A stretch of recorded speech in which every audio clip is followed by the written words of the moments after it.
beyond all the rules and principles that we have, that apart from customary rules that are often unwritten, the rest we can identify in various written sources.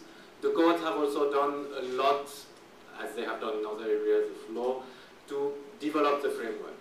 Then here I've highlighted two main things that they have done. One is they have adjudicated in a traditional role, in a sense, in the role of adjudicating conflicts among individuals. Okay, it could be individuals or others. And for instance, here they have contributed to the development of these rules, common law rules related to access and control over water by landowners. And so basically the conflicts between different landowners according to the riparian rights and other common law principles that apply. That's very conflict-based in a sense, but that's also very old and not very useful for the kind of discussions we want to have here, because this is basically the slow development of principles that have been going on for the past 150 years. Again, principles that have not been adapted to the new demands of, for instance, the environment. Okay, basically that do not respond to either social or environmental demands that the legal system would have today, for instance, in terms of constitutional principles. Secondly, what the courts have also done is promote and develop the law by themselves. So I've put it here as big principles in a sense. They have taken major decisions that have in principle changed the structure and the face of water law. Two things I've mentioned here. One is the confirmation that we have a human right to water in this country, even though the Constitution doesn't say it explicitly. And that the Supreme Court, for instance, has repeated it several times, so we are sure that we have a human right to water in that sense. But I'll come back to what goes beyond that reassertion of just a basic principle. And secondly, the Supreme Court has also told us that water is a public trust. But two qualifications. One is that it's only surface water that the Supreme Court has said is a public trust. So again, that division of surface and groundwater has not been addressed.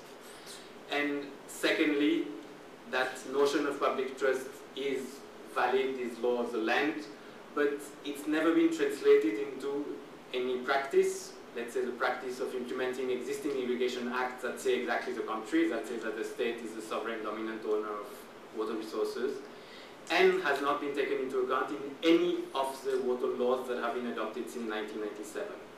So in a sense, it's a major development that's been the judicial-led development, but it has led to no practical consequences whatsoever, at least until today. There's still hope, but until today there's been no consequences in practice. So these are principles that us lawyers can refer to and feel happy that they exist, but it doesn't go much beyond that. Now, what are the water conflicts that we're looking at? I guess the most usual context and framework is what's been discussed a lot over the past many decades: interstate disputes, dam-related disputes in the context of the Interstate Water Disputes Act or in different contexts, as well as disputes with other countries, Bangladesh or Pakistan. All these transboundary and interstate conflicts have been the object of a lot of attention, and they're usually what are known as water conflicts. Because they've been discussed a lot, and because I want to go further than that, I don't want to discuss them more. Now, I guess there are a lot more that we need to look at in terms of water conflicts today. And it's partly because the problem arises from two directions. One is because lawyers have a tendency to, okay, we have an Interstate Water Dispute Act, so that's what